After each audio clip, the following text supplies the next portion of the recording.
It's Friday and time for another Travel Today wrap-up with me, Steve Jones, running down this week's major stories from the travel industry.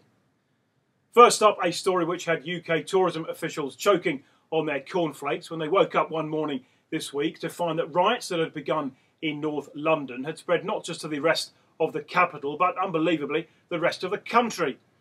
Images of burning buildings, wrecked shop fronts and marauding groups of thugs wasn't quite the image they had in mind when they launched their new marketing campaign, Great Britain, You're Invited. Unsurprisingly, that campaign has now been pulled.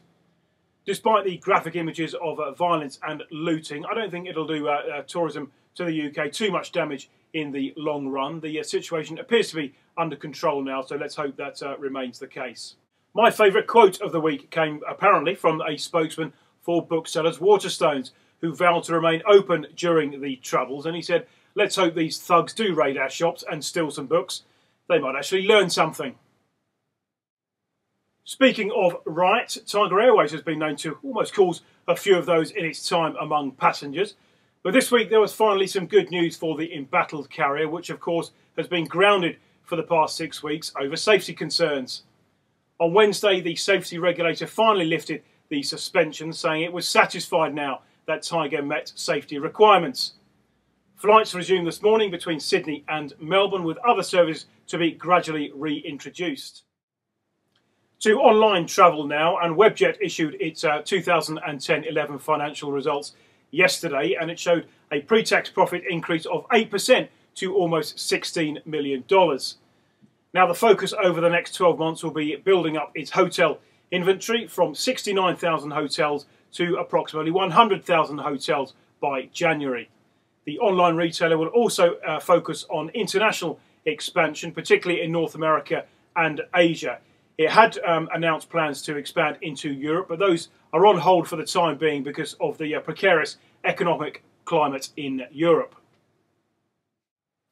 Now, there's always much hand-wringing and debate about how we can market Australia to Australians in light of a pretty flat domestic market. But according to Accor Asia Pacific Chairman and Chief Executive Michael Eisenberg, there's one fundamental problem which is holding back domestic tourism. And that's the fact that just to do anything in Australia is very, very expensive. Hotels, he said, are among the world's most expensive, and a view held by some that we have rates that are lower than general standards around the world is a bunch of baloney. He also said that skiing in Australia is among the world's most expensive and certainly not the best, and a trip to the Great Barrier Reef, for example, costs an absolute fortune. All this coupled with the fact that there's a fascination with Asia amongst Australians, there's cheap international airfares, and the strength of the dollar obviously goes a lot further, is leading to a pretty tough time for the domestic industry. And finally this week, the Jetset Travelworld Group is still pondering a change of name. Travel scene American Express agents in particular are unhappy at having a rival retail network as their company name, and that's a view shared by agents and management alike.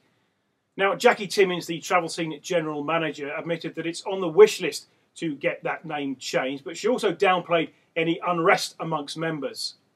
The problem that JTG has is that fundamentally it's a very, very good name. It has travel connotations. The Jet code on the Australian Stock Exchange is very well known by the market, and actually sourcing another brand with travel connotations is very difficult. Most have been snapped up by now. JTG Chief Executive Peter Lacar said it remains a possibility that that name will change, and a decision is expected at the annual general meeting later this year. That's it for now. Thanks again for watching. We'll be back with another Travel Today wrap-up, same time, same place next week. Until then, have a good week. Take care.